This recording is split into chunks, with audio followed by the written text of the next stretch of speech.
Roman Reigns babyface plans, a CM Punk cover-up, real reasons for the WWE Draft picks, and more. I'm Ollie Davis, and this is the WrestleTalk News. Support WrestleTalk! I don't know if you've heard, but WWE is in a new era. Blood and swearing is back. Long-term storylines are in. They even bought a new Steadicam. It's totally a new era with new people headed... No! No, don't look in the lockbox! Never look in the lockbox! As I was saying, it's a new era, which means it's time for brand new rosters with its first WWE Draft that started on Friday where... Nia Jax is moving to SmackDown, and so is Carmelo Hayes, he's kind of there already. The first night of the draft, at least, was disappointing. Along with Nia and Hayes, who was shockingly the first-round pick, although not the first ever NXT first-round pick, as Wade Barrett claimed on commentary, that would be Finn Balor. The only actual moves were Bron Breakker and Kiana James to Raw and Andrade to SmackDown. Social media announcements then added Baron Corbin to SmackDown and Alba Fire and Isla Dawn to Raw as the only other actual trades. Fightful Select is reporting that this is because WWE prioritized each brand retaining familiar talent in the draft. But there are more swaps expected for Monday's Raw, where even more NXT stars are anticipated to be called sideways. It's an equal third brand now, like former NXT champion Ilya Dragunov. With Breakker going to Raw and Corbin cool rebounded to SmackDown, NXT's beloved Wolf Dogs tag team is officially broken up. Dashing hopes they continue as an act on the adjacent roster. Fightful Select is reporting this is because both men are going to get repackaged in singles pushes. Bron is viewed as a wrestler with major singles star potential, and Corbin is planned to get a renewed look after not being on the main roster since 2022.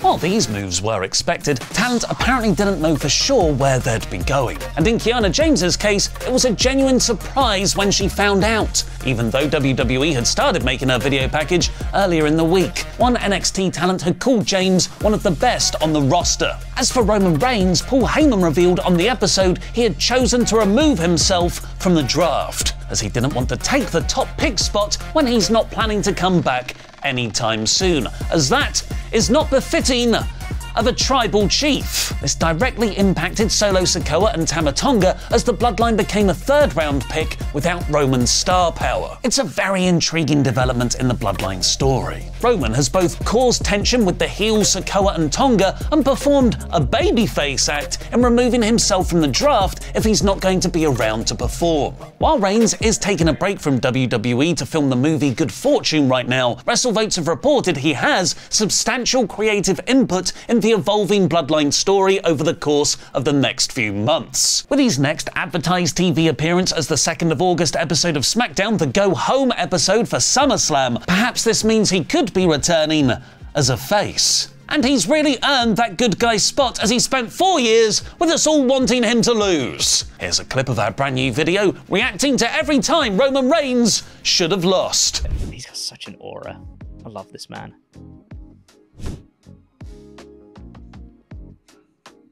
Oh, he's so good! We're 35 years old and you are still testing me! All you had to do was acknowledge me. Just cutting a promo mid-match. He's so good. And it's captivating. The sweat dripping off of his nose as he does it. He looks incredible. Watch every time Roman Reigns should have lost right after you're done watching this video using the link below. One top wrestler appears to have seen the draft and worked themselves into a shoot brother much love HH Kiss, because Drew McIntyre has finally signed a real contract to stay with WWE. Finally finishing the other one-year-long story about whether Drew would re-sign with WWE or not, Rock the Dwayne Johnson broke the news on his Instagram, posting, "Man of my word, sword emoji, Scottish flag emoji, as you're a man of yours. Congratulations, Drew McIntyre, on signing your new WWE deal. As we talked about after your WrestleMania match, I know this Scottish Claymore represents everything that you, your family, and your country embody. Albert Gubrath.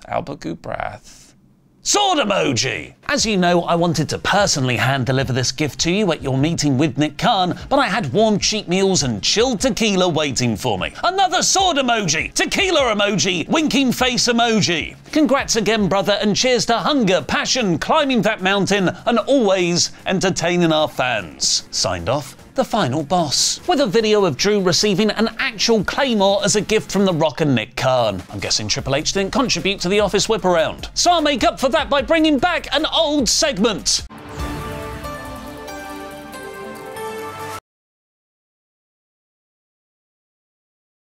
It's been such a long contract journey with twists and turns, Drew creatively stifled, legit storming out after CM Punk's Survivor Series return, using that to fuel his best character reinvention ever. So this is for you, McIntyre. Swad. Oh crap, I pressed send before I finished.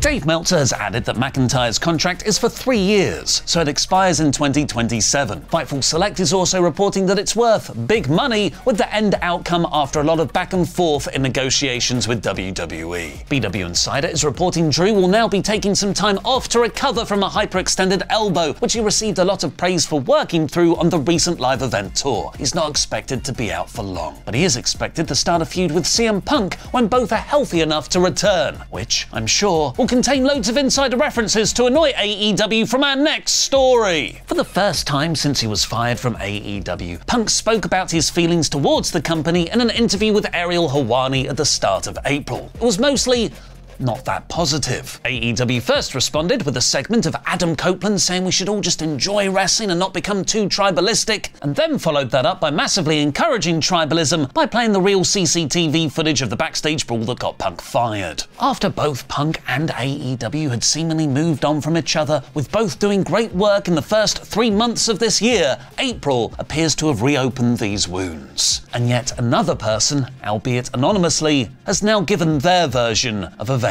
Dave Meltzer has reported in the Wrestling Observer newsletter that someone from AEW reached out to them after the Punk Helwani interview to give their perspective on what is ultimately only my opinion. The person alleges that Punk did indeed demand Colt to be fired for no other reason than their previous personal issues, and that Tony Khan covered this up publicly, which makes saying anything unsafe for anyone. Meltzer then adds that another major star told them they feel like they've never been told the truth about the Punk situation. The AEW controversy continued when Tony Khan, wearing a neck brace from being beaten up by the Elite on Wednesday's Dynamite, compared WWE to Harvey Weinstein. Appearing on the other draft over the weekend for the NFL, Khan was asked a question about what his father thought about the kayfabe attack, and somehow turned it into this. We are like the Pepsi of pro wrestling. We're up against a really evil juggernaut. WWE is our competitor. That's who we're facing. AEW like the Pepsi of pro wrestling. WWE is like the Harvey Weinstein of pro wrestling. I'm really proud of what we do down here. I know what you're thinking. CM Punk has a Pepsi tattoo on his arm. CM Punk to AEW confirmed. While it seemed as though the NFL Network quickly tried to wrap Khan up after the Weinstein name drop, Fightful Select is reporting the network was happy with Khan's appearance, as the neck brace was a smart bit of fun.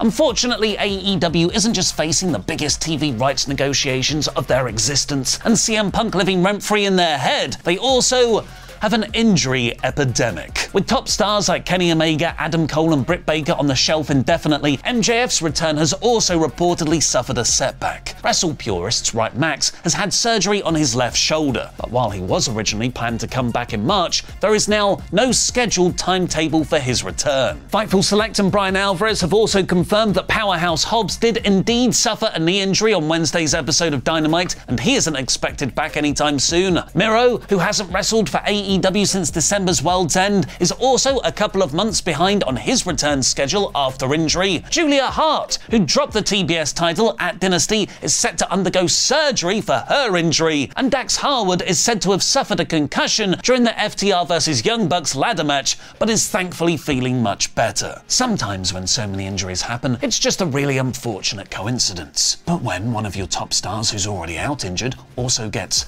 hit by a bus, Maybe we are in full curse territory. Darby Allin was written off TV in March so he could take a year off and climb Mount Everest. He then legitimately broke his foot during training, meaning he'd have to delay his expedition. And now he's posted that awkward moment when you're crossing the street in New York with a broken foot and get hit by a bus. Thankfully, he seems to be doing okay, or is just doing a really weird no-sell, because he then went to see a Broadway play. What is more metal than getting hit by a bus and then going to see a musical? Now go watch our reacting to every time Roman Reigns should have lost.